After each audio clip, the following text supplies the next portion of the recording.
Ya Pak Mufti, podiumnya sudah disiapkan dan katanya hanya boleh dipakai 3 orang, jadi eman-eman kalau nggak dipakai di podiumnya Pak Mufti. Assalamualaikum warahmatullahi wabarakatuh.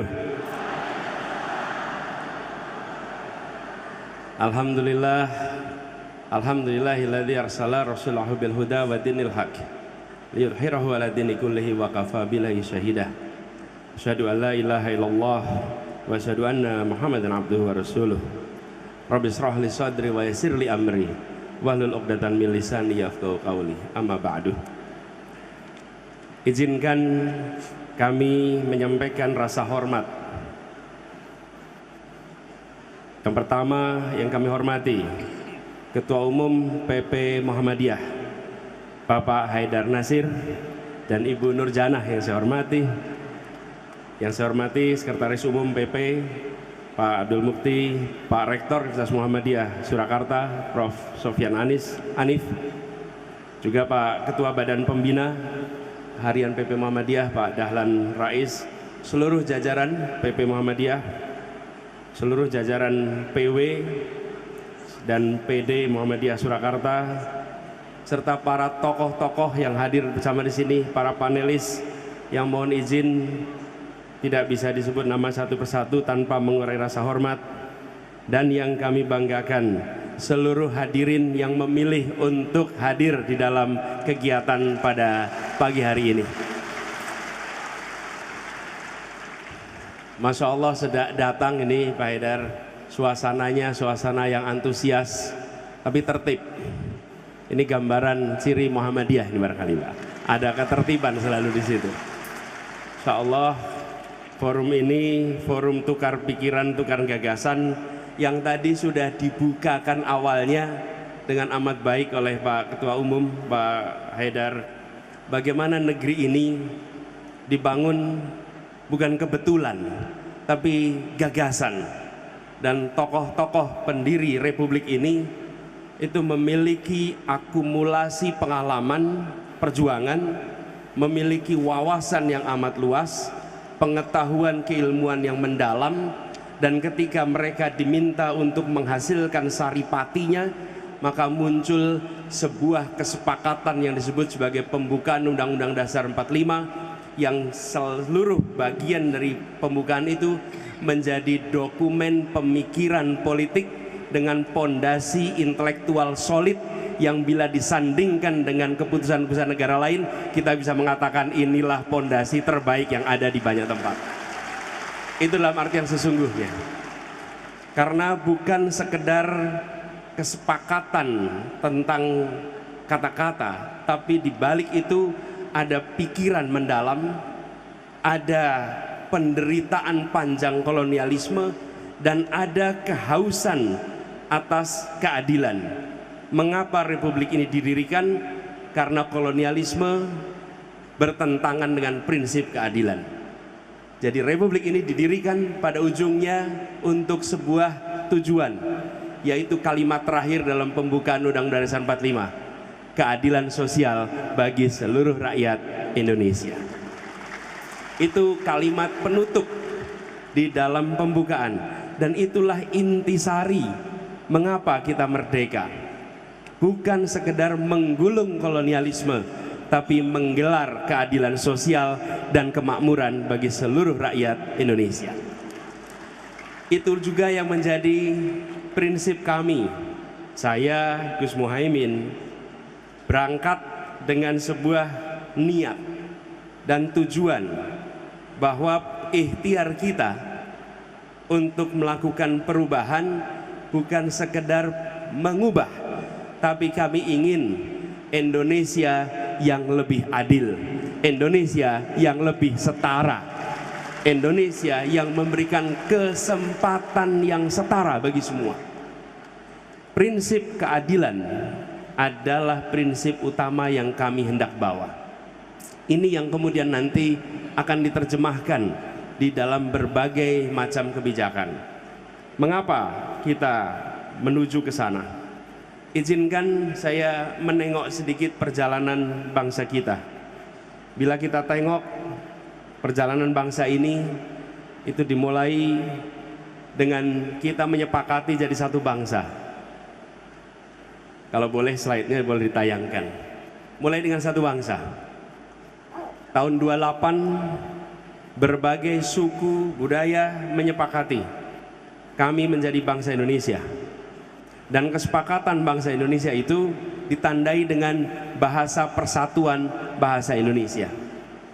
Bapak Ibu sekalian, kalau kita tidak menyepakati bahasa persatuan, mungkin di kampus-kampus Muhammadiyah itu kalau kuliah mahasiswanya dari mana-mana harus pada belajar bahasa. Kenapa? Karena bahasa Indonesia belum jadi bahasa persatuan. Hari ini kita menganggap sebagai sesuatu yang biasa saja bahwa kita memiliki bahasa persatuan bahasa Indonesia. Uni Eropa bersatu, ada 28 bangsa, 28 suku, bahasa persatuan mereka, bahasa resmi mereka adalah 23 bahasa. Seluruh kesepakatannya ditulis dalam 23 bahasa. Setiap parlemennya bersidang, di belakang ada penerjemah. Semua dokumen diterjemahkan. India begitu, semua negara bineka. Kita ini yang kami sebut sebagai satu yang pertama. Satu yang pertama, yaitu satu bangsa. Apa bisa dipastikan mengikuti iPad kami yang operator? Oke, mengikuti iPad ini saja ya. Jadi satu bangsa disambungkan dengan iPad saja. Coba kalau boleh minta tim operator untuk sambungkan di sini. Nah, yang kedua adalah satu negara yang tadi diceritakan oleh Pak Haidar. Kita menjadi satu negara, negara Indonesia. Satu pertama satu bangsa, satu yang kedua menjadi satu negara. Tapi kita masih federasi.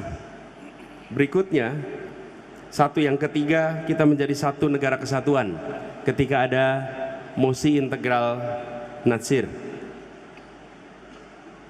Menjadi satu kesatuan. Jadi kalau hari ini ada yang mengatakan NKRI harga mati, itu K-nya itu baru terjadi tahun 50. Sebelum itu belum ada K, adanya negara Indonesia, dan disebut Indonesia itu wilayahnya cuma Jogja, yang lainnya adalah Indonesia Serikat. Bung Karno mengatakan pada 17 Agustus 1950 ini adalah proklamasi Indonesia yang kedua ketika kita memproklamasikan menjadi negara kesatuan. Lalu kita belum satu air, karena baru tanah saja ini. Airnya bukan Indonesia. Laut Jawa, laut internasional. Selat Sulawesi, selat internasional. Berbagai perairan bukan wilayah Indonesia. Lalu deklarasi Juanda. Nah, Juanda ini tokoh Muhammadiyah. Juanda adalah seorang guru Muhammadiyah yang mengajar di Jakarta. Bahkan ceritanya cukup legendaris ini. Diminta jadi guru di Teknische Hogeschool dengan gaji 275 gulden, dan dia memilih untuk tetap menjadi direktur sekolah SMP di Muhammadiyah di Jakarta. Ini seorang pejuang yang punya sejarah panjang. Dia mengatakan deklarasi Juanda tahun 57 diperjuangkan sampai 82 baru kita satu tanah air. Nah, PR yang berikutnya, kita ingin ini menjadi visi kita. Sudah satu bangsa, satu negara, satu tanah air,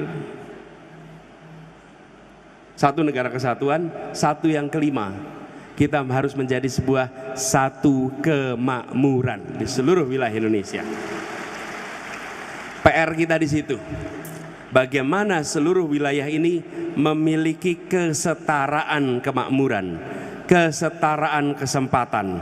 Karena bila terjadi ketimpangan terus-menerus, maka resikonya adalah menjaga persatuan itu akan sangat sulit sekali. Sebagai contoh, saya berikan ilustrasi Bapak Ibu sekalian, betapa ketimpangan itu nyata. Pembangunan itu tentang manusia, bukan tentang infrastruktur, bukan tentang bangunan, tapi manusianya. indeks pembangunan manusia Jawa Sumatera. Perhatikan tahun 2013 69 skornya untuk Jawa dan Sumatera. Coba perhatikan Kalimantan, Bali, Nusa Tenggara, Sulawesi, Maluku paling kanan bawah. Angka 69 tahun 22. Artinya apa? Ketinggalannya 1 dekade. Bukan soal selisihnya itu 4 poin, 5 poin. Mengejar 5 poin itu 1 dekade Bapak Ibu sekalian. Jadi ini ketimpangan bila tidak dikoreksi, ini belum masukkan pertumbuhan ekonomi. Nanti bisa tunjukkan pertumbuhan ekonomi, lapangan pekerjaan, investasi, dan indikator-indikator lainnya. Masukkan 1 aja, ketimpangan luar biasa. Bapak Ibu sekalian pasti pernah ingat balkanisasi tahun 90-an, Yugoslavia tercerai-berai. Kita ingatnya etnik konflik, itu di ujung. Sebelumnya apa? Disparitas ekonomi yang terus-menerus. Makedonia yang maju, Serbia yang maju, tapi Bosnia, Herzegovina dan tempat-tempat yang lain, Slovakia yang itu mengalami penurunan yang luar biasa. Ketimpangan itu terus-menerus. Dibiarkan, itu sama seperti mengeringkan hutan, seperti mengeringkan rumput. Cukup ada 1 puntung rokok jatuh, maka rumput itu terbakar, maka hutan itu terbakar. PR kita hari ini, jangan pernah kita mengeringkan rumput Indonesia, jangan pernah kita mengeringkan hutan Indonesia dengan membiarkan ketimpangan itu terus-menerus. Apalagi kalau dimasukkan ketimpangan kota desa, ketimpangan kota kecil, kota besar. Ketimpangan itu luar biasa. Inilah PR terbesar kita. Karena itu kita ingin menjaga Indonesia utuh, Indonesia tetap satu, dan bangsa ini utuh. Caranya apa? Bukan dengan menekan dan memberikan rasa takut. Kita pernah punya periode di mana ada stabilitas, ada persatuan. Kenapa? Karena ada yang pegang senjata dan mengawasi semuanya. Maka diam dan bersatu. Persatuan yang sesungguhnya itu ditopang dengan hadirnya rasa keadilan. Di situ maka muncul persatuan. Itulah sebabnya kita mengusahakan ke arah sana, kesetaraan dalam semua aspek. Dan ketika kita berbicara kesetaraan semua aspek, maka kita ingin melakukan perubahan yang mendasar. Yang pertama, Bapak-Ibu sekalian yang kami hormati, kami melihat perlunya untuk kita mengubah kebijakan-kebijakan dengan memasukkan unsur keadilan. Kenapa ini menjadi mendasar? Sebagai contoh, bidang pendidikan, nanti akan kita bahas bersama. Apakah kebijakan untuk penerimaan siswa baru sudah mencerminkan rasa keadilan? Bila bentuk jumlah bangku sekolah seperti piramida, SD bangkunya banyak kelas 1, SMP sedikit, SMA kelas 1 sedikit, maka itu artinya kita belum berniat untuk menyekolahkan setiap anak Indonesia. Karena anak-anak kita masuk SD belum tentu nanti lulus SD punya bangku SMP. Begitu juga dengan SMA. Ini contoh. Begitu kita masukkan kebijakan tentang pembangunan di bidang kesehatan misalnya, apakah sudah ada kesetaraan akses pada fasilitas kesehatan di seluruh wilayah Indonesia? Untuk promotif, untuk kuratif, untuk preventif. Ini semua, begitu pertanyaan tentang keadilan dimasukkan setiap sektor, maka masing-masing sektor itu akan melakukan perubahan. Begitu juga dengan aspek pembangunan ekonomi. Pembangunan ekonomi kita banyak sekali berorientasi kepada pertumbuhan, bukan pada pemerataan. Dan ketika bukan pada pemerataan, maka kita merasakan ekonominya tumbuh, artinya kuenya membesar, tapi potongannya tidak merata. Kita ingin melakukan perubahan. Ya, kuenya membesar, tapi potongan kuenya harus rata dirasakan oleh semua. Dan itu artinya pertumbuhan dan pemerataan. Inilah yang kita ingin kerjakan bersama-sama. Jadi pendekatannya berubah dari pertumbuhan semata-mata menjadi pemerataan dan keberlanjutan. Begitu juga dengan sektor. Jangan sampai kita hanya fokus pada 1-2 sektor. Kita menginginkan sektor dan teritorial, sektor dan kawasan. Kenapa? Kebutuhan pembangunan di Sumatera beda dengan di Kalimantan, beda dengan di Sulawesi, beda dengan di Nusa Tenggara, beda dengan di Papua. Jangan sampai kebijakan dari Jakarta tidak memasukkan kebutuhan per kawasan, tapi kebijakan yang sama untuk seluruh wilayah. Ini Pak Moderator dan para panelis yang kami hormati, akan tampak dalam visi misi. Di antara kami bertiga sebagai pasangan calon, hanya visi misi kami yang membelah menjadi 2, per sektor dan kawasan. Apa agenda untuk Sumatera, apa agenda untuk Kalimantan, apa agenda untuk Jawa, apa agenda untuk Nusa Tenggara, apa agenda untuk Papua. Sehingga tiap daerah memiliki prioritasasi pembangunan yang disesuaikan dengan kebutuhan daerahnya. Sudah terlalu lama kebijakan kita ini simetris, disamakan seluruh wilayah, seakan-akan Indonesia itu homogen. Indonesia itu kebutuhannya bervariasi. Masukkan unsur bineka di dalam IK-nya kebijakan kita. Dengan begitu kita akan menyaksikan sebuah pembangunan yang setara di seluruh wilayah. Lalu pendekatan top down menjadi pendekatan kolaborasi gotong royong. Memiliki kewenangan bukan berarti memiliki pengetahuan. Memiliki kewenangan bukan berarti memonopoli peran. Sebagai ilustrasi, di tahun 50-an, 60-an, 70-an, peran negara itu sangat besar. Mengapa? Karena pelaku non-negara belum besar, masih kecil. Karena itu kita mengandalkan peran negara. Di bidang pendidikan saja, semuanya peran negara. Tapi sekarang non-negara itu makin hari makin besar. Lihat saja kampus Muhammadiyah sekarang ini. Dari Perserikatan Muhammadiyah saja. Ini kalau saya lihat datanya nih. Kontribusi Muhammadiyah ini, coba lihat. 112 rumah sakit, 5.300 sekolah, 172 perguruan tinggi, 440 pesantren. Ada 1.200. Ini apa? Ini civil society. Kalau negara hanya membayangkan kemajuan itu lewat tangan negara, salah. Kemajuan adalah kolaborasi antara kekuatan negara dan unsur-unsur civil society. Kolaborasi. Jadi beri kesempatan yang sama. Kebijakan kita tentang pendidikan dibedakan antara negeri dan swasta. Semuanya mengajak anak-anak kita, semua mendidik anak-anak kita, semuanya adalah dari keluarga-keluarga Indonesia. Sudah saatnya disetarakan kebijakan kita, disetarakan fasilitasnya. Nanti sekolah umum dan madrasah, sekolah agama, lagi ada bedanya. Bapak Ibu sekalian, sudah cukup di sini. Kami mulai kemarin di Jakarta.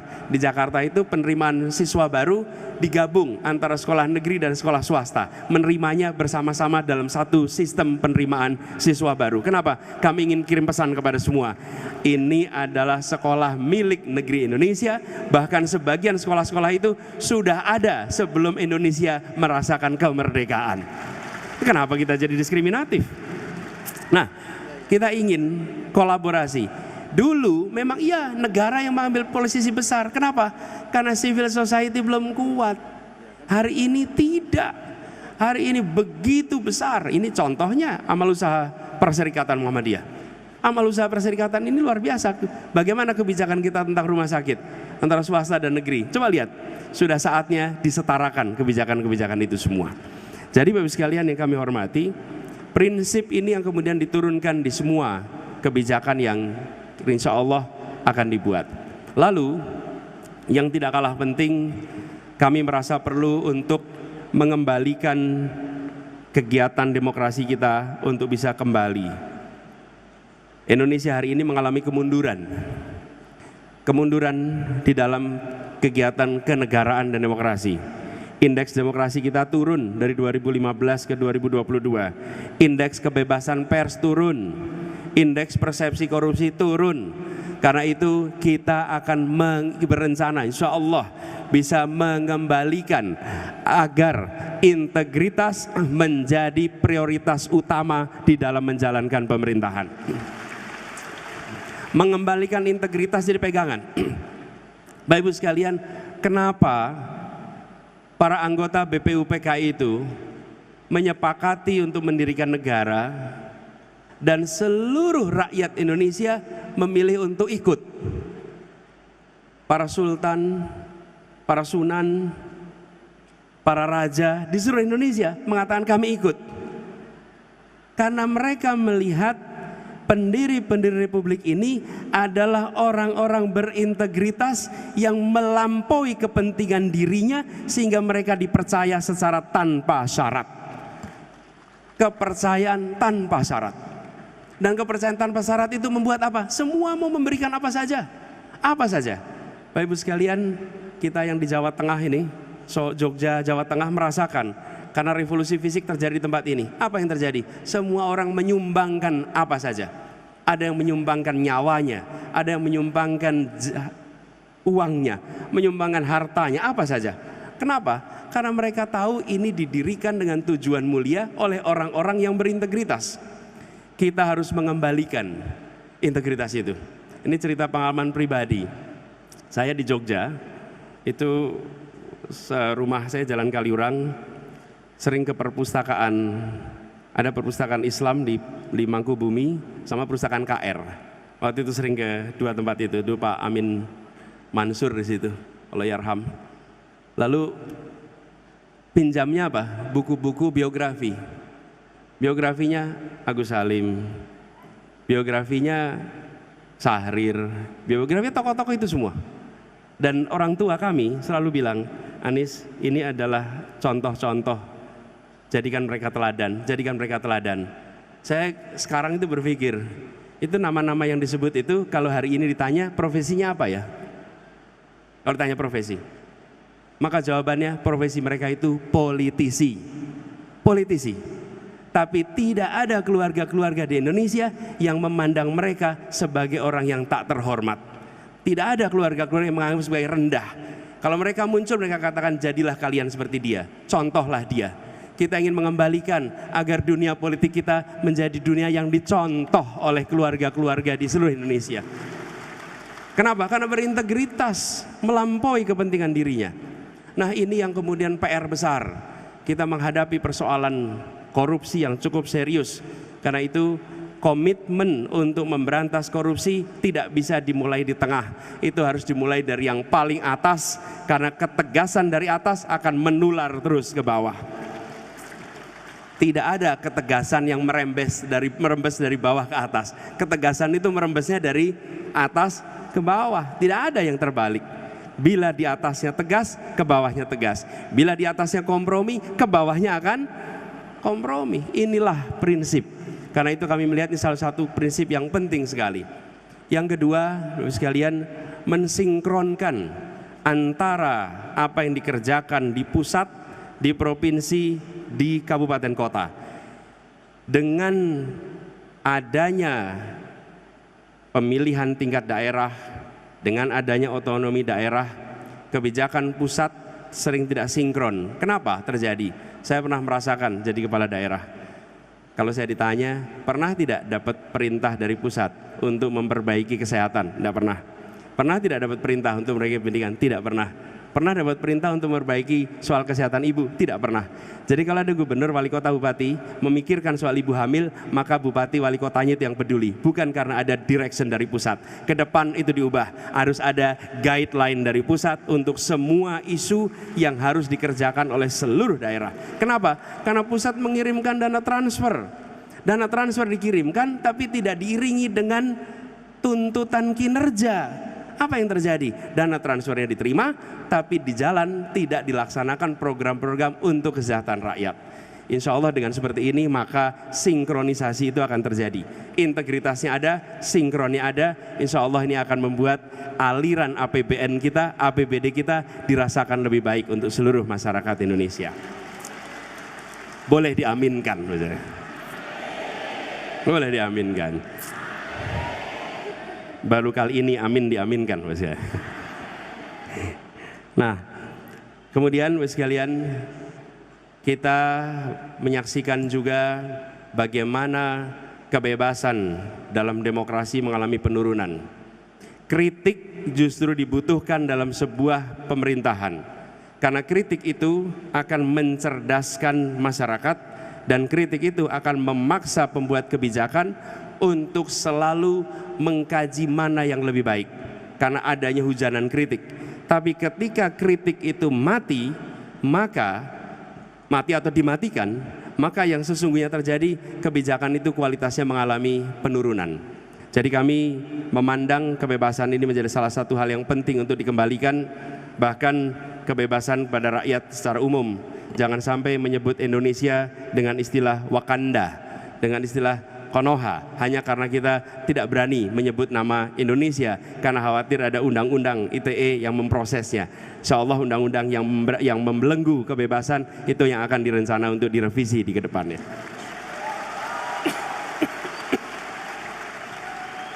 Ibu sekalian yang kami hormati, kami melihat juga pentingnya untuk bisa mengembalikan kewibawaan bernegara dengan menjunjung tinggi prinsip-prinsip etika politik, etika bernegara yang kita saksikan akhir-akhir ini mengalami erosi.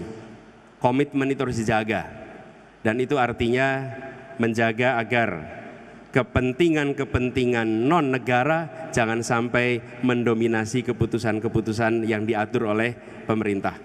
Dalam bahasa sederhana, teknokrasi yang akan memimpin proses, baru kemudian keputusan politik, baru kemudian pasar mengikuti. Bapak Ibu sekalian kami hormati, itu saja sebagai pengantar untuk diskusi pada pagi hari ini. Insya Allah nanti kita berdialog, nanti dalam dialog kami sama-sama dengan Gus Muhaimin untuk merespon, menjawab apa yang nanti akan disampaikan oleh panelis. Terima kasih atas kesempatan perhatiannya. Nasrul minallah, fatun qarib. Assalamualaikum warahmatullahi wabarakatuh. Waalaikumsalam warahmatullahi wabarakatuh. Assalamualaikum warahmatullahi wabarakatuh. Alhamdulillah wa syukurillah. Wala khala wala quwata illa billah. Prof. Haidar yang sangat saya hormati, terima kasih sudah memberikan waktu tempat kepada saya dan Pak Mahfud untuk bisa hadir di keluarga besar Muhammadiyah, menyampaikan gagasan. Tentu yang akan saya sampaikan dalam waktu yang tidak lama ini tidak terlalu lengkap. Maka Bapak Ibu, kawan-kawan, juga para mahasiswa boleh mendownload visi misi Ganjar Mahfud yang ada di KPU. Silahkan. Dan itu cukup detail. Namun ada pertanyaan dari publik, Prof. Haidar, Mas Ganjar ini kok belum masuk? Masukkan saja. Karena proses ini masih panjang dan ini kita sebut sebagai living visi misi. Sebenarnya visi kita sudah ada di konstitusi kok. Hingga sebenarnya pasangan capres-cawapres itu misinya saja. Dalam periode yang sangat pendek 5 tahun, apa sebenarnya yang bisa dikerjakan. Dan tentu dalam waktu yang bagus di majelis ini, saya dan Pak Mahfud akan berdiskusi, tentu dengan para panelis yang lumayan sangar. Karena Prof. Muti tadi menjampaikan ini selected betul, pengalamannya banyak, kapasitas intelektualitasnya tinggi, mesti sangar ini kira-kira gitu. Dan tentu saja, karena ini forum harus serius ini, mesti kita agak berdebar-debar menyiapkan ini. Mana yang harus saya seleksi? Ada Pak Tafsir, Pak ini spesial Pak. Kalau Pak Tafsir saya sapa khusus ini Pak. Ini hampir 10 tahun saya ngaji sama beliau, diajari banyak hal, dan Bapak Ibu yang sangat saya hormati semua, yang sangat saya sayangi. Saya mengambil judul ini tentu atas dasar komunikasi kami dengan panitia, bagaimana ikhtiar kita untuk membangun Indonesia unggul. Kalau pembangunan selama ini sudah berjalan dengan bagus, maka mesti ada nilai untuk bisa unggul. Dan kesepakatan yang ada, kami menyampaikan terima kasih pada Muhammadiyah. Negara Pancasila sebagai nilai kebangsaan umat Islam. Maka kalau bicara Darul Ahdi wa al-Syahadah, inilah keputusan besar dari Muktamar ke-47 tanggal 3-7 Agustus kalau tidak salah yang ada di Makassar. Kita sudah bulat. Prinsip nilai-nilai itu ada, dan tadi disampaikan bagaimana kita punya hikmah dalam kebijaksanaan untuk mengambil sebuah keputusan besar dalam demokrasi perwakilan kita.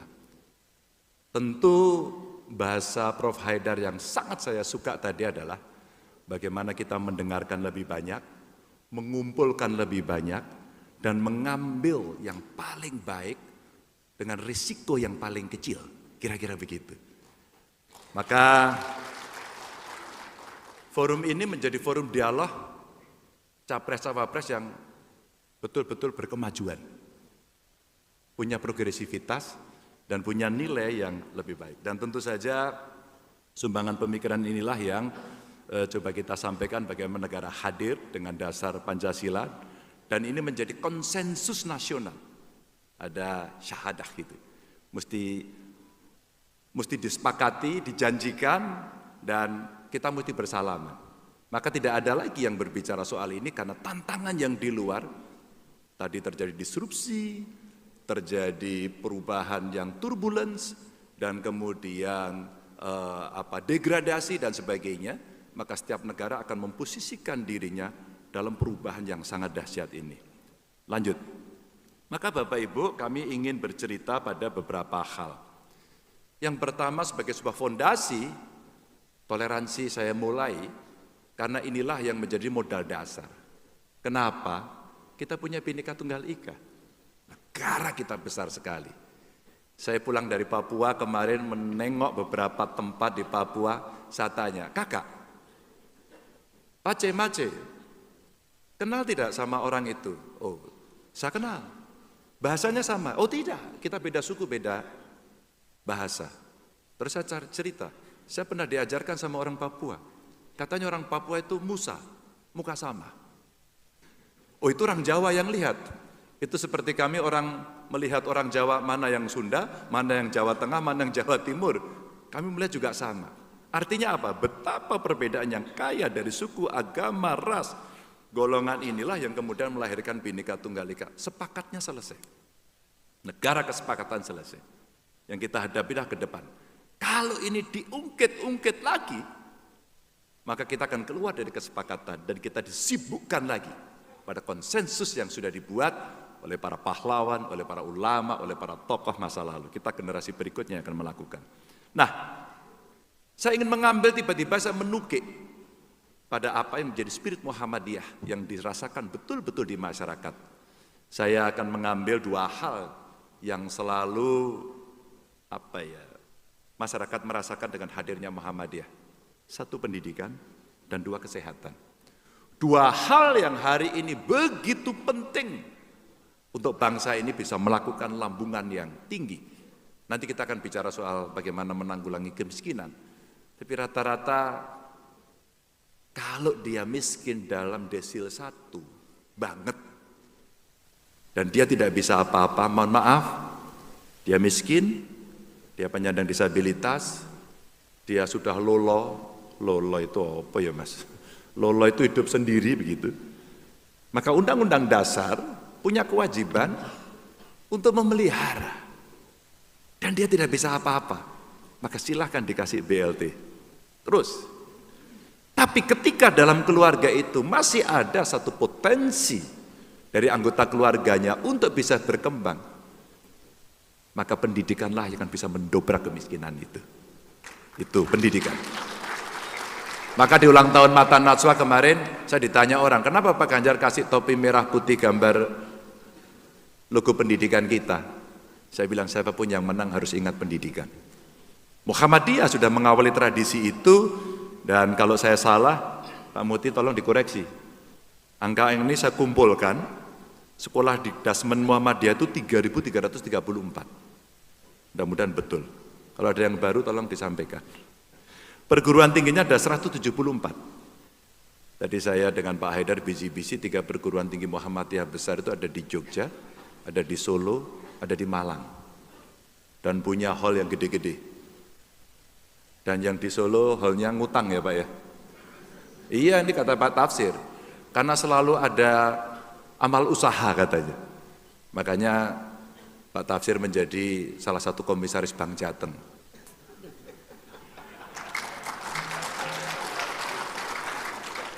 Nggak usah tepuk tangan, nggak ada sepeda. Ini hanya pemberitahuan. Ini hanya pemberitahuan. Karena ormas lain waktu itu tanya kepada saya, Prof, Bu, tanya kepada saya, Pak Ganjar kenapa Muhammadiyah jadi komisaris? Oh gampang saja. Anda mau jadi komisaris? Boleh. Besok pagi saya angkat. Cuman Muhammadiyah itu asetnya kurang lebih 2 triliun. Betul ya Pak ya? Yang berputar di sana. Kalau Anda mau, silakan. Besok pagi Anda komisaris juga gitu. Langsung mundur teratur. Jadi ini cerita amal usaha dengan modernitas pengelolaan. Saya sampaikan. Jadi bukan hanya maaf dengan segala hormat saya, Pak saya minta, tidak. Saya ngutang, ada achievement di situ, ada kinerja di situ yang kemudian dilaksanakan. Ini saya belajar nih, ngaji saya sama beliau. Memang Pak Tafsir itu jago nafsir betul. Dan ada rumah sakit Muhammadiyah kira-kira 119. Maka dalam konteks apa hubungannya merawat toleransi? Karena dengan pendidikan yang baik, karakter yang dibangun, budi pekerti yang unggul sejak dari kecil, maka ini akan terbawa panjang. Dan itu adalah pendidikan. Maka pendidikannya dan kebudayaan itu sudah betul. Maka kalau kita lihat Bapak Ibu, ini saya kasih contoh satu saja, SMK Muhammadiyah di Serui Kabupaten Kepulauan Yapen. Perguruan tingginya juga banyak.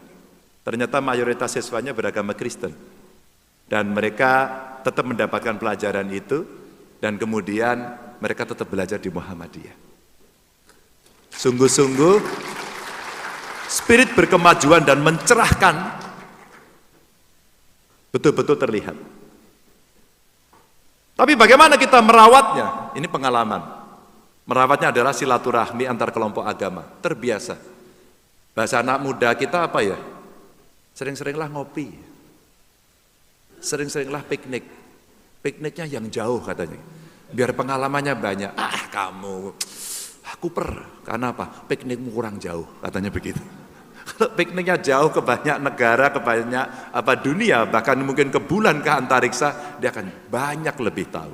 Nah, kalau banyak silaturahmi, insya Allah akan bisa mengetahui lebih banyak perasaan orang. Lalu meningkatkan toleransi inilah dengan silaturahmi orang akan saling mengenal, dan tentu ini permintaan banyak. Guru agama untuk tiap agama selalu ada. Maka tidak ada yang merasa didinai, ditinggalkan. Maka cerita no one left behind dalam setiap kita membangun perencanaan pembangunan, ya representasinya harus bisa hadir. Meskipun tidak kafah bulat, tapi representasi itu selalu bisa hadir.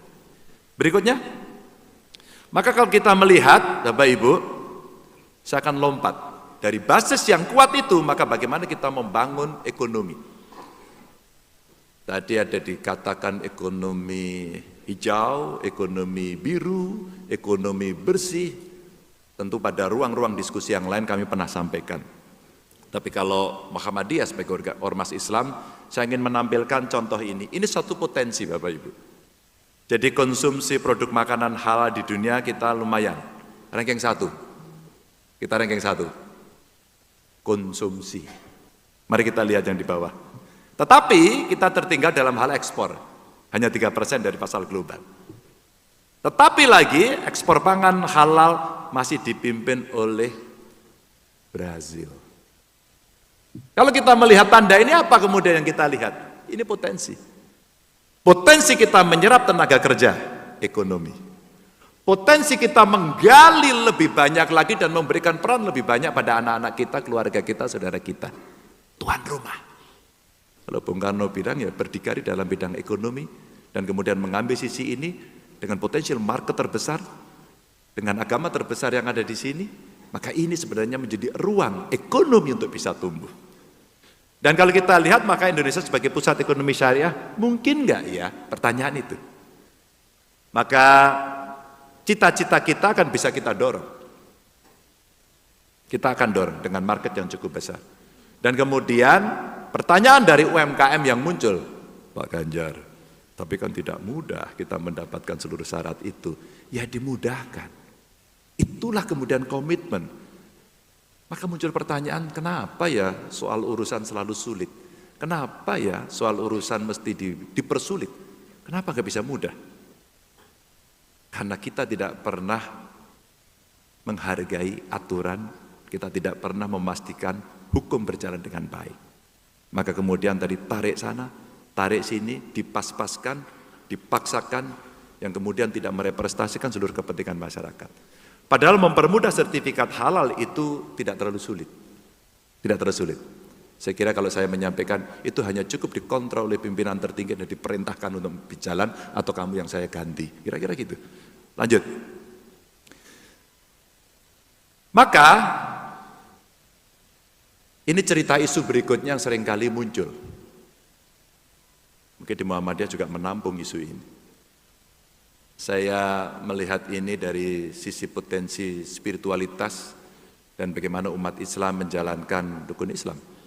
Tapi sisi yang lain, Ibu Bapak, lagi-lagi saya kaitkan dengan potensi ekonomi yang bisa dimunculkan dari kegiatan ini saja. Mari kita lihat. Kemenak mengubah usulan biaya haji hari ini 94,3 juta. Kemudian bagaimana kita meningkatkan kualitas dan kuota haji dengan harga yang paling terjangkau. Kami bicara dengan para ekonom.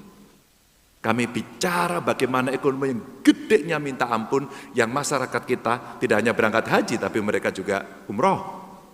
Bahkan mereka ngutang bank. Ada yang juga menjual asetnya dengan segala cara mereka inginkan.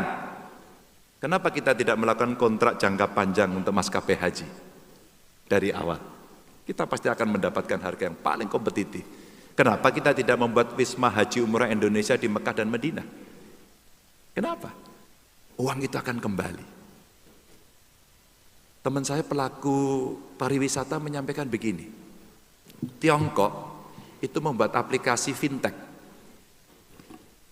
Kemudian dia promosi pariwisata. Pariwisata kemana? Ke Bali, Bapak Ibu. Ketika mereka pergi ke Bali, yang menarik, kamu nanti kalau pengen ke Bali, toko yang harus kamu kunjungi ini.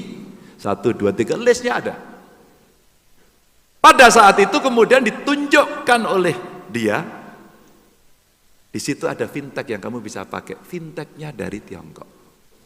Yang menarik, barang-barang yang boleh dibeli di situ pun disampaikan. Kamu bisa belanja ini, itu, dan nanti dikirim secara online.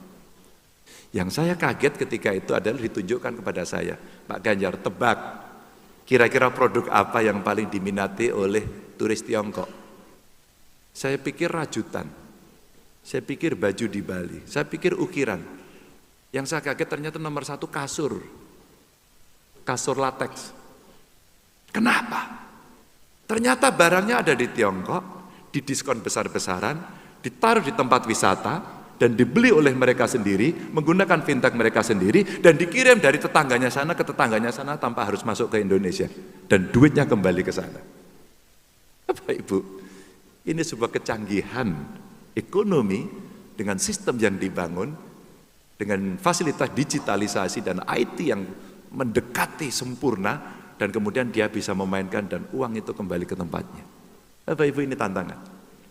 Maka kalau kita bisa membuat wisma haji, umroh, berapa orang yang akan menginap di situ, dan itu menjadi PNBP kita. Kalau negara yang memiliki, kalau swasta yang memiliki, maka itu orang Indonesia yang kira-kira akan membelanjakan. Juga kita bisa melakukan pengambilan sisa kuota dari negara lain, ini hanya butuh lobby saja. Dan perbaikan manajemen kuota daerah. Inilah angka-angka yang sebenarnya ada dari beberapa isu Bapak Ibu yang hari ini menjadi perhatian kita bersama, dan saya coba ambil dari sisi ekonominya. Berikutnya, ini tadi yang diminta antara lain adalah soal HAM. Nah, HAM itu banyak aspek. Saya ingin mengambil aspek beberapa yang seringkali tidak dibicarakan. Contoh hak warga negara di negara yang sering mengalami bencana. Apa hak mereka? Maka saya sampaikan di sini, Kita ada hitung-hitungannya Bapak Ibu, rata-rata nilai kerugian ekonomi langsung itu ketika terjadi bencana gede banget, sampai 22,85 triliun. Saya tampilkan angka-angka karena tim saya minta untuk menghitung. Sehingga apa yang coba kami sampaikan ini, ada sesuatu di belakangnya kerjaan-kerjaan teknokrasi sebenarnya. Dan yang menarik, bagaimana kita mengurangi itu, selalu mencegah. Bagaimana pencegahan adalah pendidikan dan regulasi tangguh bencana. Regulasi sudah ada, pelatihannya kurang banyak. Pak Haidar terima kasih. Kami sering sekali dibantu oleh MDMC. Dalam sebuah tindakan-tindakan respon cepat, kami sering berkomunikasi. Bahkan beberapa kali kawan-kawan membuat buku, saya diminta untuk mengantarkan di buku itu, dan yang menarik ada teknologi yang bisa merespon bencana. Padahal hal-hal yang mungkin tidak dibicarakan orang, tapi mereka bisa melakukan deteksi, early warning system. Ini ada karyanya Pak, dan waktu itu pernah ditampilkan dalam sebuah acara Muhammadiyah, saya hadir, termasuk ibu-ibu Asyah waktu itu membantu, membuat dapur umum dan sebagainya, dan ini pendidikan dan regulasi. Karena rakyat kita hidup di, kalau saya sebut sebagai supermarket bencana, Indonesia ini kalau BNPB menyebut sebagai laboratorium bencana. Nah, ini cerita yang penting. Lalu ada instalasi alat deteksi bencana, ini yang saya contohkan tadi beberapa produk yang juga dari Muhammadiyah menghasilkan itu. Kadang-kadang teknologinya sangat sederhana seperti landslide, tanah longsor begitu. Itu hanya menggunakan alat yang cukup sederhana tapi akan ada sinyal yang berbunyi. Dan itu pergeseran-pergeseran tanah di titik-titik tertentu mereka deteksi. Ini contoh saja. Yang kedua, ini indeks hukum dan HAM, skornya 6,2 dari 10, dan kita perlu memperkuat lembaga HAM sekaligus penggunaan beberapa kegiatan ya sebagai pintu untuk meningkatkan kualitas pemahaman kita terhadap HAM. Yang ini Pak Mahfud nanti bercerita jauh lebih banyak lagi. Mengalami, melihat, merasakan, bertindak, kadang-kadang juga orang menganggap seperti extraordinary gitu. Tapi itulah sebuah komitmen yang mesti dilakukan. Dan ini juga yang terkait dengan disabilitas. Inklusivitas kita yang seringkali kita lupakan. Makanya saya pernah dikritik, Pak Rektor mohon maaf, pernah dikritik Pak saya Pak, di rumah saya. Karena pada saat penyandang disabilitas mau hadir ke rumah saya itu, dia pakai kursi roda dan tidak bisa naik. Lalu kita bopong rame-rame. Dia bilang gini, gak apa-apa Pak, terima kasih. Tapi sebenarnya saya pengen mandiri. Bagaimana Anda agar bisa kamu mandiri? Pak, tolong dikasih jalan buat kami. Wah, saya seperti ditampar Bapak Ibu. Lalu saya perintahkan, besok dibuat. Dan besok langsung dibuat Prof. Tapi kemiringannya terlalu tajam. Ternyata ada ilmunya, itu 7 derajat sampai 10 derajat. Maka saya kira di panggung ini juga penting dibuat itu. Maksud saya, tenang saja. Jadi nanti ada yang begitu. Tapi kalau langsung ke sini terlalu terjal. Ternyata ada ilmunya. Itu bergeser dari sana, miringnya ke sini, ya, jadi panjang begini. Kalau masih tinggi miring lagi ke sana, terus kemudian naik ke atas. Ini ilmu yang saya dapatkan ketika saya berbicara dengan penyandang disabilitas. Satu aja. Tapi saya acungi jempol, acara hari ini ada orang yang menerjemahkan untuk kelompok tuli. Tadi saya lihat. Oh ini. Terima kasih. Di mana ya orangnya? Saya mau kasih salam. Ya dimanapun kamu berada. I love you lah pokoknya. Ini keren. Saya diajari orang, Pak Ganjar, IG-nya tuh bagus Pak, tapi saya kelompok tuli, saya tidak bisa tahu. Tolong Pak buatkan teks. Akhirnya teks. Inilah cara belajar kita untuk bisa memahami, karena itu hak yang mesti ada. Inilah penyandang disabilitas di bawah usia 60 tahun, Bapak Ibu cukup banyak. Ini perlu jaminan sosial, perlu sistem layanan kesehatan terpadu, juga termasuk ODGJ. Orang seringkali ODGJ dibuang dari satu kota ke kota. Saya dulu tukang pungut. Saya ambil, saya datangi, terus ada yang dipasung, kita copot pasungnya. Kita paksa pemerintah, sekali lagi kita paksa pemerintah untuk melayani itu, suka tidak suka, mau tidak mau. Pak Haidar, Bapak Ibu, di Banyumas itu saya terharu. Di kerangkeng dia, diikat kakinya, maaf telanjang, kami datangi, kami bercanda, dan kemudian diambil, dibawa ke rumah sakit di Klaten saat itu. Masya Allah, sembuh dia. dia sembuh. Dan sekarang dia bekerja seperti layaknya kita. Wah, luar biasa. Jadi artinya ini tidak bisa disepelekan. Dan hari ini anak-anak muda punya problem mental health. Kesehatan mental yang cukup serius mesti kita lakukan. Ini salah satu HAM yang kami bidik. Yang lain-lain nanti kita bicarakan. Berikutnya, saya akan mempercepat saja. Ada juga sisi ekonomi lain dari keumatan yang punya potensi besar tapi kita seringkali lupa menggarap. Sebenarnya satu adalah zakat, dua wakaf. Saya mau bicara yang zakat dulu. Kami pernah punya pengalaman ini dan dibantu oleh MUI, dibantu oleh teman-teman, ya. Pak Tafsir dulu salah satu narasumber saya untuk bisa membantu juga. Ternyata kalau kita kelola ini gede banget. Jadi optimalisasi penghimpunan zakat ini yang bisa kita dorong sebagai sebuah kekuatan yang bisa kita salurkan untuk mengembangkan ekonomi. Kalau kita menghimpun ZIS, Basnas, ini pengalaman saya nggak berani melihat yang lain, sehingga evidence base-nya yang mau saya tunjukkan, kita menghimpun zakat itu 2014 itu sekitar 3,65 miliar. Terus kemudian penghimpunan infak dan sedekahnya dari 2014 ke 2023 itu bisa naik ya 2,1. Terus kemudian total penghimpunannya bisa cukup tinggi. Ini saat itu setiap bulan itu kalau kita kumpulkan paling 200 juta. Naik dikit 250 juta gitu. Sekarang bisa 6 miliar.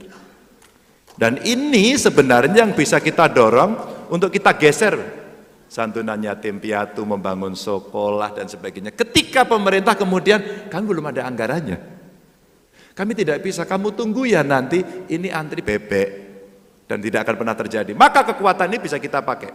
Sembako bagi kelompok miskin yang tadi kita bicara soal desil 1, santunan guru TPQ, Madin, imam, penyuluh agama, dan ini bisa kita lakukan. Ya Bapak Ibu, ini contoh. Dan ini dengan segala cara kita sampaikan, maka kuncinya begitu masyarakat punya kesadaran membayar ZIS-nya, ternyata hanya butuh satu keputusan saja, payroll system. Payroll system inilah yang kemudian untuk ASN bisa didorong, tapi masyarakat kemudian kita ajak untuk mau terlibat. Bapak Ibu, ini potensi yang cukup besar yang bisa kita lakukan. Dan secara ekonomi ternyata bisa mengembangkan. Dan hari ini pengembangannya, Basnas punya Basnas reaksi cepat untuk bencana. Mereka punya unit ekonomi, mereka punya pelatihan, mereka bisa membantu akses permodalan yang semuanya produktif. Dan kita pernah menciptakan ketika ibu-ibu, ya ini ibu-ibu yang paling jago, pada saat terjadi pandemi, Bu, suaminya kena PHK. Ibu-ibunya menjadi tulang punggung, tapi dia tidak punya modal dan keterampilan. Tapi ada bakat talentanya, apa? Masak. Maka pada saat itu kita buat namanya Z-Chicken, maksudnya zakat chicken. Mereka diajari jualan, dikasih gerobak, dikasih pelatihan, kemudian mereka jualan. Off-taker-nya siapa? Pemerintah lebih dulu. Jadi kalau kita punya acara, kita beli dari mereka. Maka menggelindinglah di awal sebagai sebuah proses bagaimana mereka startup bisnisnya bisa berjalan. Lanjut. Bapak Ibu yang sangat saya hormati, berikutnya adalah terkait kalau kita mau bicara politik gagasan, maka yang mesti kita sampaikan, yuk kita kembali pada nilai kebersamaan kita. Nilai Bhinneka Tunggal Ika kita. Maka hilangkan identitas yang terlalu dominan, politik kelompok, black campaign, politik separatis, karena ini yang kemudian kita harapkan sebagai bentuk nilai persatuan Indonesia. Ada nilai kemanusiaannya juga di sana. Kadang-kadang kalau sudah marah, serangannya kepada pribadi. Tapi itulah realitas hari ini, di mana dalam proses demokratisasi kita butuh dewasa. Perlu moral di dalamnya, perlu etik di dalamnya. Maka kalaulah kemudian dalam proses demokratisasi ini mengarah tidak makin liberal, tapi makin bisa merasakan bagaimana nilai persatuan juga penting, maka rasa-rasanya semua harus menjadi agen untuk itu. Speak up ketika terjadi penyelewengan dan seterusnya.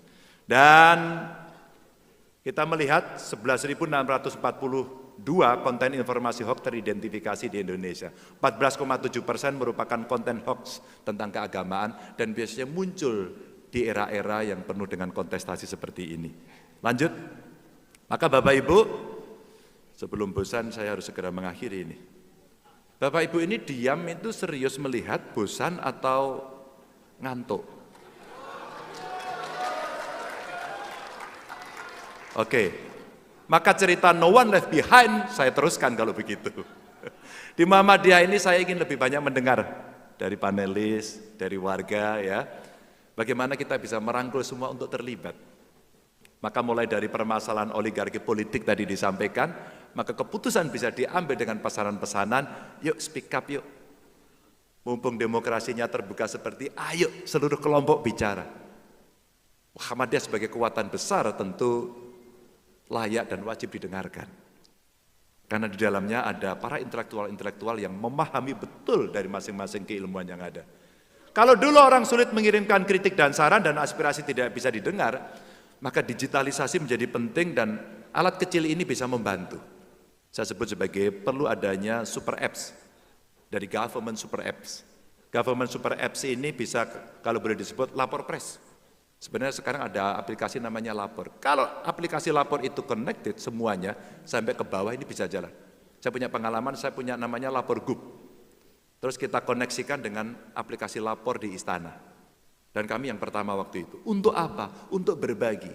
Mana yang masalah pusat Anda selesaikan, masalah provinsi kami selesaikan, masalah di bawah kami yang memanage. Apakah itu di kabupaten kota ataukah itu di desa. Ini government super apps sebagai bentuk digitalisasi bisa jalan. Dan inklusif untuk semua kalangan.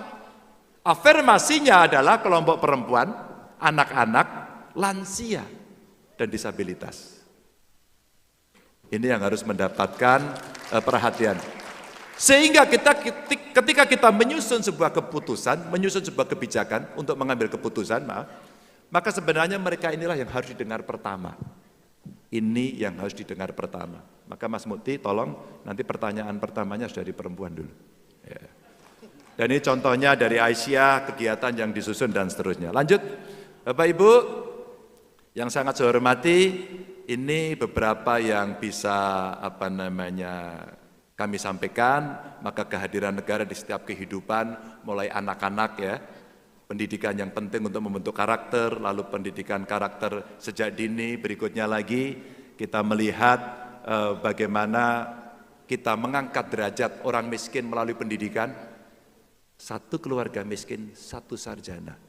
Insya Allah ini yang akan mendorong mereka lepas dari itu. Berikutnya lagi, maka kemudian kita perlu kurikulum yang siap kerja.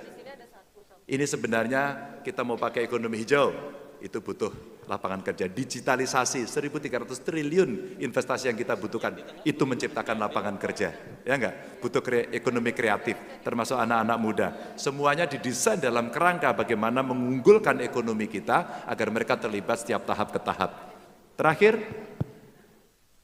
ini angka harapan hidup. Insya Allah kalau jaminan itu ada, angka harapan hidup akan tinggi. Terakhir, lanjut. Maka Bapak Ibu, tugas kita adalah fastabiqul khairat. Untuk kita bisa berlomba-lomba, maka istilah kami gaspol. Gaspol itu kita dorong, kita punya anggaran yang berlipat ganda, maka tidak boleh ada korupsi, pajaknya dipermudah. Kita mesti S-nya sikat KKN, karena ini yang menjadi penyakit di Republik ini. Ya. Dan polnya kita memoles birokrasi yang melayani, yang analitis bukan sekedar administratif. Dan itu butuh regulasi. Kalau regulasinya sudah baik, sistem kelembagaan. Kalau sistem kelembagaannya sudah baik, maka kita butuh aktor baik. Mudah-mudahan aktor-aktor baik itu ada di sini. Biarlah nanti bisa bergabung dengan kami. Wassalamualaikum warahmatullahi wabarakatuh. Waalaikumsalam warahmatullahi wabarakatuh. Terima kasih Pak. Sebagai insan yang bertakwa dan sebagai bangsa pejuang, marilah kita tidak henti-hentinya memanjatkan puji syukur kehadirat Allah Subhanahu wa taala.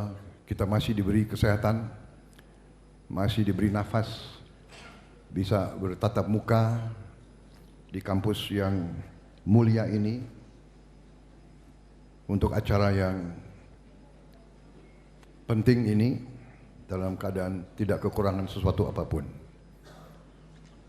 Salawat dan salam kita haturkan kehadirat junjungan kita baginda Nabi besar Muhammad Rasulullah Shallallahu Alaihi Wasallam yang telah memberi kepada kita agama dan peradaban.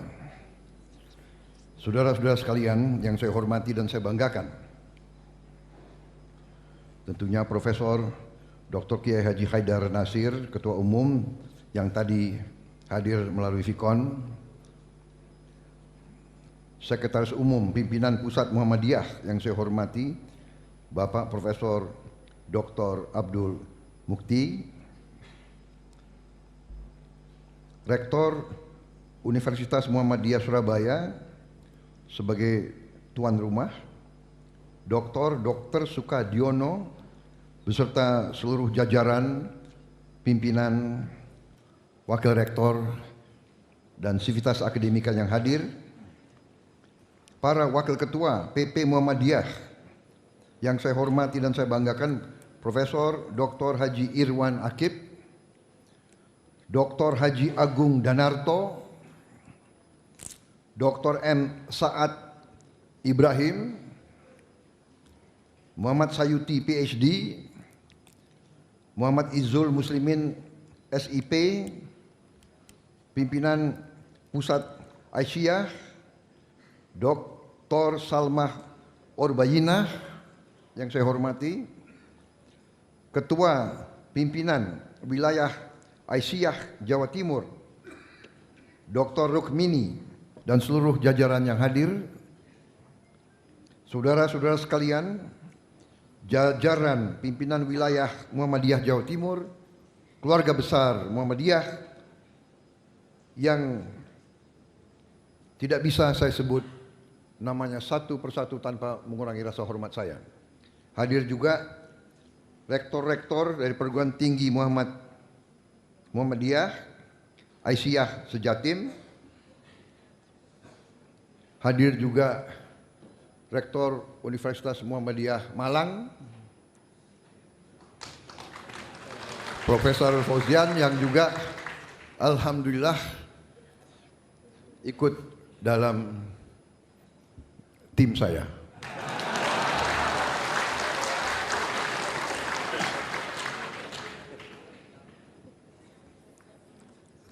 Hari ini saya minta maaf Saudara Gibran Rakabuming Raka tidak bisa hadir karena justru ada acara lain yang bersamaan waktunya di Jawa Timur juga, tapi yang menyelenggarakan adalah Nahdlatul Ulama.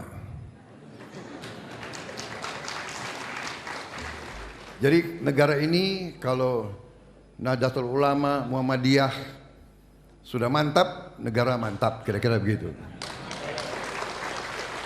Jadi saya minta maaf Mas Gibran, tapi setiap saat saudara-saudara ingin dialog, saya kira Mas Gibran pasti mau jumpa dengan saudara-saudara sekalian. Hari ini saya merasa sangat nyaman di kalangan keluarga besar Muhammadiyah. Mungkin karena lingkungan saya sehari-hari pun juga banyak orang-orang Muhammadiyah. Saya punya juru bicara sudah lama, adalah mantan ketua pemuda Muhammadiyah kalau tidak salah, ya. Saudara Daniel, ya, Anzar Simanjuntak. Kemudian juga ikut tim saya Saudara Saleh Daule, ketua juga pemuda Muhammadiyah. Hadir juga Pak Raja Juli Antoni, mantan ketua umum Ikatan Pelajar Muhammadiyah, sekarang Sekjen PSI koalisi saya. Alhamdulillah. Juga Pak Zulkifli Hasan, Ketua Umum Partai Amanat Nasional, yang terkenal dengan logonya Partai Matahari. Jadi kira-kira mungkin ada hubungan darah dengan Muhammadiyah. Mungkin bisa dikatakan anak kandung dari Muhammadiyah. Jadi, dan PAN ini bersama saya sudah 10 tahun. Insya Allah akan terus. Saya juga sangat akrab dengan banyak ketua-ketua umum Muhammadiyah. Saya yakin saudara-saudara kenal bagaimana dekatnya saya dengan Pak Amin Rais, Buya Syafi'i Ma'arif, Pak Din Samsudin, dan sekarang tentunya Pak Haidar Nasir. Kita bersahabat dan kadang-kadang kita berbeda pandangan, tapi tetap bersahabat. Jadi dalam alam negara yang modern, dalam alam negara demokrasi, dalam alam negara berkemajuan, perbedaan pendapat itu kita hormati, kita hargai, kita anggap biasa. Tapi persahabatan, rasa kekeluargaan, rasa senasib sepenanggungan itu tidak boleh terpengaruh. Sehingga kita berbeda-beda, tapi kita bisa menyelesaikan masalah karena tanggung jawab kita kepada negara, bangsa, dan rakyat dan umat lebih penting daripada kepentingan pribadi, golongan, atau perorangan. Kita faham, kita mengerti peran besar Muhammadiyah dalam sejarah bangsa kita. Kita mengerti sumbangan tokoh-tokoh Muhammadiyah. Sebagai contoh yang sangat sederhana, saya dari keluarga besar TNI dan Panglima Besar TNI yang pertama adalah seorang mantan kepala sekolah SMA Muhammadiyah di Purwokerto, yaitu Panglima Besar Jenderal Besar TNI Sudirman. Ini membuktikan ya, peran tokoh-tokoh Muhammadiyah sebagai patriot-patriot bangsa yang tampil selalu di saat kritis, di saat nasib bangsa ini dipertaruhkan. Saudara-saudara sekalian, kita lihat dalam sejarah, saya selalu mengatakan, ya, proklamasi kemerdekaan dilakukan di Jakarta 17 Agustus 45. Tapi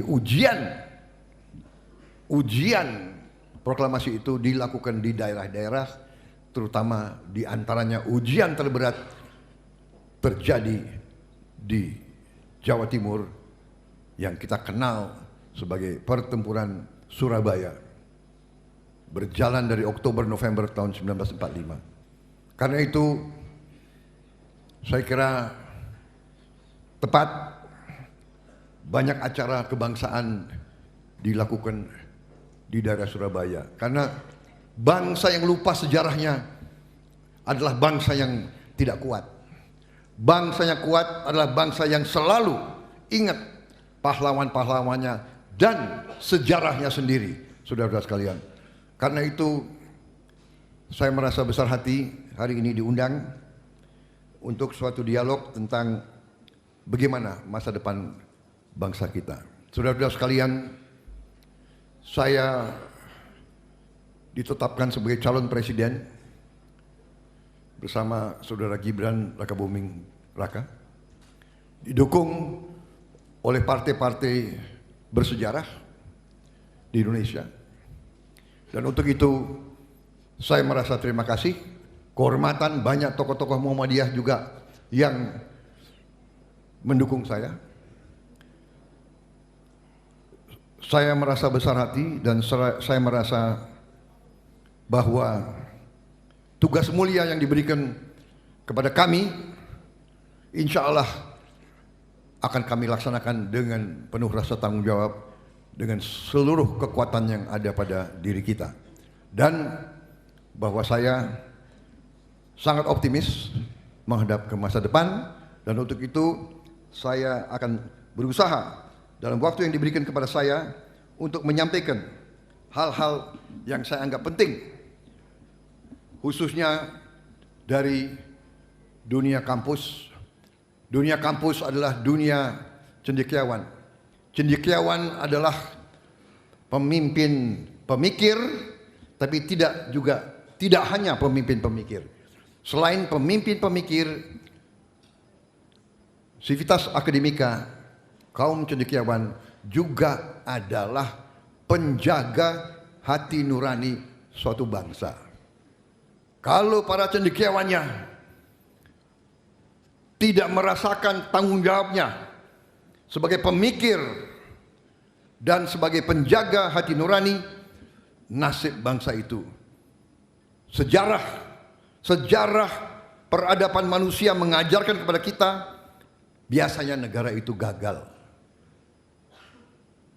Setiap perubahan besar, setiap gagasan besar, setiap transformasi besar munculnya dari para cendekiawan. Karena para cendekiawan, golongan pemikir, they are the brains of the country. Mereka adalah otak-otak suatu bangsa. Mereka punya IQ yang terbaik. Tapi tentunya mereka juga tadi saya sebut harus punya hati nurani yang terbaik. Kalau orang punya IQ terbaik, tapi dia berhikmat, dia berjasa untuk bangsa lain, ini nasib bangsa itu akan tidak baik. Kepintaran seorang intelektual dia persembahkan kepada bangsa asing. Saudara-saudara sekalian, saya mulai dengan paparan saya dengan mengajak kita semua, marilah kita ingat sejarah. Khusus anak-anak muda, jangan sekali-sekali saudara tidak mau belajar sejarahmu sendiri. Keluarga besar Muhammadiyah harus faham sejarah bangsa kita. Saudara-saudara, selalu saya katakan di mana-mana, kita harus faham bahwa Nusantara kita yang kita warisi, yang kita terima dari pendahulu-pendahulu kita, yang kita terima dari nenek moyang kita, yang kita terima dari Yang Maha Kuasa.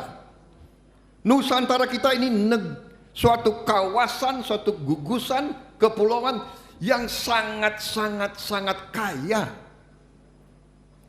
Ini harus kita mengerti. Ini jangan kita anggap biasa. Ini karunia. Kita harus koreksi diri kita. Kadang-kadang kita ini menganggap biasa. Bangsa lain, kita lihat saja di televisi, bangsa lain cari air saja susah. Ya. Apalagi kita diberi sumber alam yang luar biasa, saudara-saudara sekalian. Tapi ini kekayaan yang diberikan ke suatu bangsa, suatu kaum, manakala kaum itu tidak pandai menjaga kekayaan itu, biasanya sejarah mengajarkan kepada kita, kaum itu, bangsa itu punah. Mari kita buka sejarah. Ya. Kalau saya ingatkan, saya sering dicemohkan. Saudara-saudara sekalian, kita mengalami ratusan tahun kita dijajah. Saudara-saudara sekalian, sampai kita dianggap lebih rendah dari anjing. Ini saya cerita kepada anak-anak muda. Saya Letnan 1 Prabowo Subianto tahun 78, 23 tahun setelah proklamasi kemerdekaan, Indonesia sudah merdeka. Saya Letnan 1, saya datang ke kolam renang di Manggarai. Sudah merdeka kita. Saya lihat di dinding ada prasasti, memang tertutup lumut. Saya buka lumutnya, saya bersihkan, saya lihat ada kata-kata dari zaman Belanda belum dibongkar. Honden and Inlander verboden. Verboden for Honden and Inlander. Luar biasa. Luar biasa. Dulu kita dianggap lebih rendah dari anjing. Verboden, voorhonden, en inlader. Ini terjemahnya dia kurang berani. Honden itu anjing. Jadi harusnya dilarang masuk anjing dan pribumi. Ini perlu adik-adik kita, ya, para mahasiswa ini sebetulnya lebih pantas jadi anak. Lebih pantas jadi anak saya. Tapi saya panggil adik-adik saja. Biar aku tambah muda juga, kan begitu. Nanti ada yang panggil saya Eyang lagi, ya kan? Wah, itu dilarang keras itu. Nggak dapat hadiah dari saya. Saudara-saudara, saya sudah bawa buku untuk kalian. Ya, jadi nanti habis ini sebetulnya ceramah saya lebih lengkap dibaca di buku karena waktu terbatas, ya kan? Dan buku itu saya kira cukup. Tapi ada satu buku yang kurang masih disusul, jadi nanti didaftar Pak Rektor yang mau buku itu silakan kita akan bagikan. Ini penting saya ingatkan sejarah kita. Bukan kita yang ke Eropa, mereka yang ke kita. Mereka ke kita, mereka dengan kelihayan mereka datang katanya untuk dagang. Habis dagang, dia minta izin buka pos, dikasih izin karena bangsa kita ramah. Iya kan? Bangsa kita senang kedatangan tamu. Benar nggak ibu-ibu? Iya kan? Ibu-ibu suka menerima tamu kan? Menghormati tamu datang, buru-buru ke tetangga, pinjam gula. Kan begitu kan? Kita hormati. Repotnya tamu ini banyak yang nggak tahu diri. Datang diterima dengan baik, nggak mau pulang-pulang. Lama-lama dia bilang, ini dia punya. Tanah ini dia punya. Saudara-saudara sekalian. Dan kita dibilang lebih rendah dari anjing. Saudara-saudara sekalian, saya tidak mengajak dan mengajarkan kita untuk benci. Tidak. Jangan kita benci siapapun. Saya kira agama kita tidak mengajarkan kebencian. Jangan benci, jangan dendam. Tidak. Tapi jangan lupa. Jangan terlalu lugu. Udah ratusan tahun dibohongi, kita merdeka masih mau dibohongi lagi sampai sekarang. Saudara-saudara sekalian. Saudara-saudara sekalian. Mungkin beberapa hari yang lalu, saudara dengar saya bicara dengan duta besar Jepang. Dia tanya kepada saya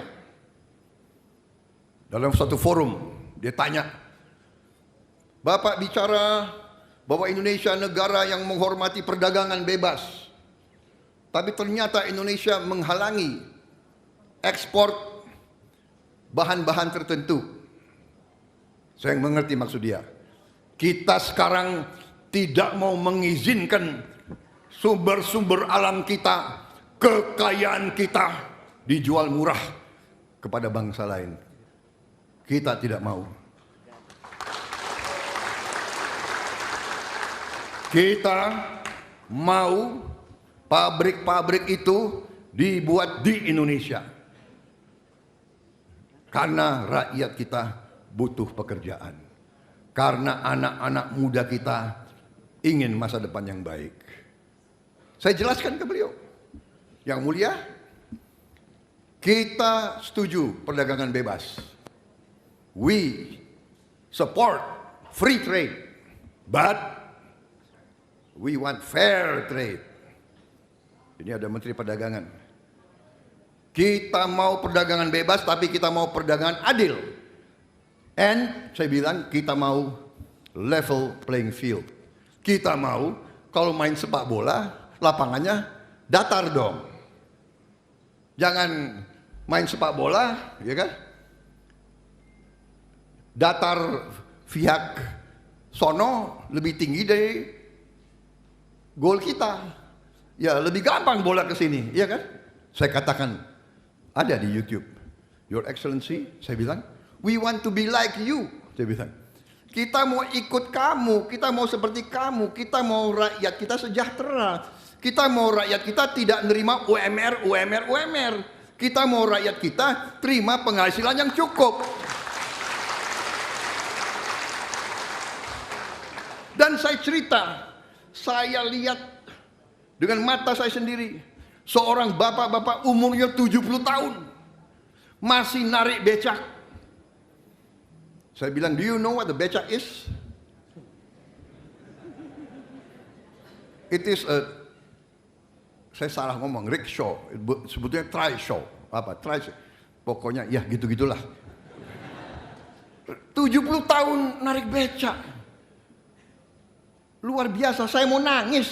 Tidak boleh di negara merdeka sekian puluh tahun rakyat kita harus narik becak umur 70 tahun. Tidak boleh, tidak boleh.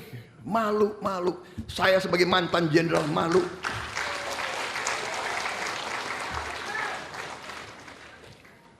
Saya sampaikan ke duta besar Jepang, saya hormat sama Jepang, saya kagum sama Jepang, saya mau seperti Jepang. Tapi kita, maaf, tidak bisa kita jual lagi kekayaan kita murah, gelondongan. Kita mau olah semua kekayaan kita di Indonesia. Dan saya katakan kepada beliau, tapi saya juga masih sopan. Ya, saya walaupun mantan prajurit, tapi masih ada agak sopan lah saya kira-kira. Benar ya Pak Sekum? Saya udah agak berubah gitu sekarang. Saudara-saudara, benar. Saya diberitahu oleh Menteri Perdagangan, Pak Zulkifli Hasan. Beliau ke Tokyo. Beliau negosiasi perdagangan antara dua negara. Masa selama berapa puluh tahun kita izinkan bangsa Jepang jual mobil, Toyota, Mitsubishi, Suzuki, Honda, motor, kita izinkan. Berapa juta motor tiap tahun kita izinkan. Televisi, Hitachi. Tapi kita mau jual pisang saja, mereka tidak izinkan. Jual pisang. 5 menit. Udah setengah jam.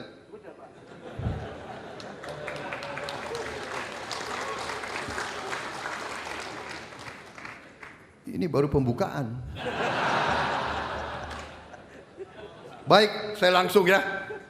Saudara-saudara, yang ingin saya lakukan dengan tim saya, Prabowo Gibran dan seluruh tim kita, esensinya adalah, saya coba 5 menit ya, melanjutkan fondasi yang sudah kuat, yang dilakukan oleh Pak Jokowi dan presiden-presiden sebelumnya.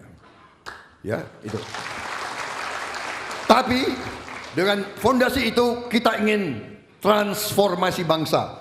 Maka saya menyebut strategi kita adalah strategi transformasi bangsa. Kita tidak bicara lagi reformasi. Kita mau transformasi. Kita mau jadi negara maju. Kita mau jadi negara makmur.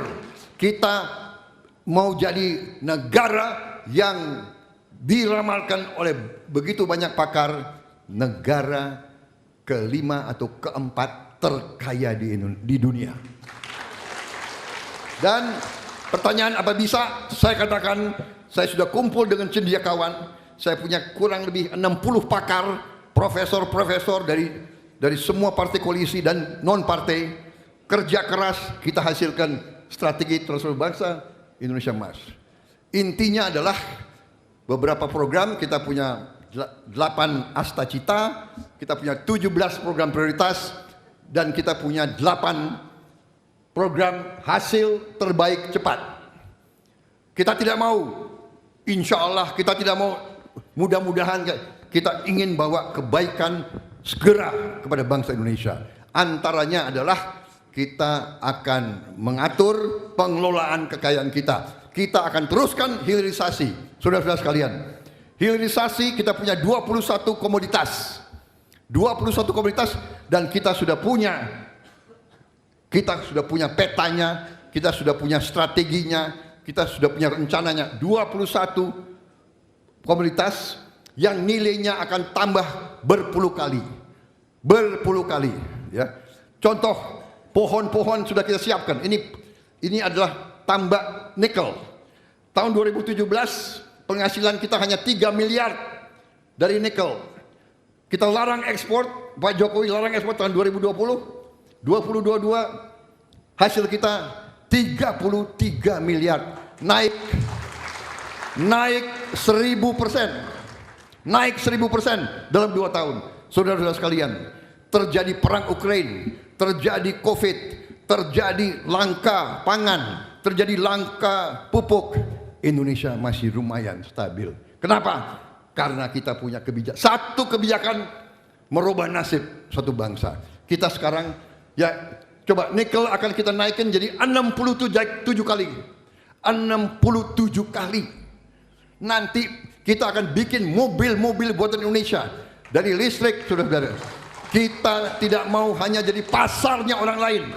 Maaf, yang mulia Duta Besar Jepang, maaf, saya hormat sama Jepang. Tapi kita tidak mau jadi pasar Anda. Kita mau jadi mitra Anda. Kita mau jadi sahabat Anda. Ini nikel, lanjut. Pohon-pohon, kasih lihat aja. Ini tembaga, naik puluhan kali. Lanjut, boksit. Boksit bahan untuk aluminium bahan untuk pesawat terbang. Mobil, motor, naik puluhan kali. Lanjut, timah. Lanjut. Baik, itu hanya sekedar karena dibatasi, saya dilirik-lirik terus. Tapi buku sudah saya siapkan, saudara-saudara. Hasil cepat diantaranya, kita harus swasembada pangan, swasembada air, swasembada energi. Kita satu-satunya negara di dunia, ini para pakar datang ke sini. Kita satu-satunya negara yang nanti 100% BBM kita dari hijau, dari biofuel, dari kelapa sawit, dan dari jagung, dan dari tebu. Kita tidak akan import BBM lagi, saudara-saudara sekalian. Dan salah satu proyek yang strategis yang ingin saya jalankan bersama tim saya, bersama Gibran dan tim kita semuanya, Koalisi Indonesia Maju, Pak Sul dan kawan-kawan semua, memberi makan siang dan susu untuk semua anak-anak Indonesia, termasuk ibu-ibu yang sedang hamil, karena dia mengandung 9 bulan. Ya, saya tahu. Saya minta izin.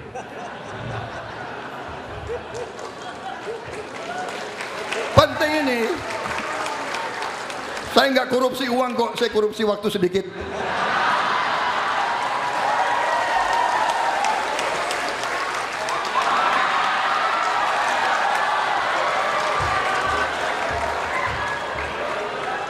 Ini semua kita tidak ngomong, kita tidak bilang akan menghilangkan stunting, kita akan menghilangkan stunting. Dan kita akan bantu orang miskin. Indonesia anak-anaknya akan kuat, kuat otak, kuat fisik, tulang, ya, otak, otot dan tulang akan kuat. Anak-anak Indonesia akan hebat, tinggi-tinggi, kita akan jadi juara, saudara-saudara sekalian. Wassalamualaikum warahmatullahi wabarakatuh.